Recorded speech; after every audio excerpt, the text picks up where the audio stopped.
Hello everyone. Hope everybody's doing good. So today I just want to share with you guys this cute little embellishment set that I'm going to be adding to my caddies and going out with my October month holiday themed journals, travel notebooks, whatever. Like I said before, my sales in my shop are low, so this year I'm going to try to do some Halloween projects and see how that goes. So yeah, I saw Bobby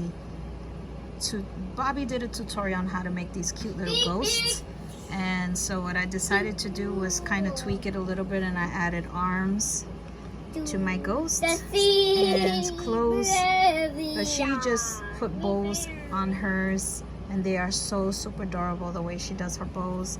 I did mine's different. And I did added the clothes. So we have the father ghost, he has a little tie, little hat. Mommy ghost, she has a little purse. Baby ghost has a trick-or-treat basket, and sister ghost is holding the sign that says boo. So yeah, just something super easy, super quick. I also added blush to give them a little cheeks, and yeah, so go down and check out Bobby's tutorial. So super easy, the easiest thing in the world. You can make a whole bunch of these and like instance. So yeah, hope you guys like it. If you like it, give a thumbs up. Hopefully you hit that like and subscribe button, and I'll see you guys in my next video.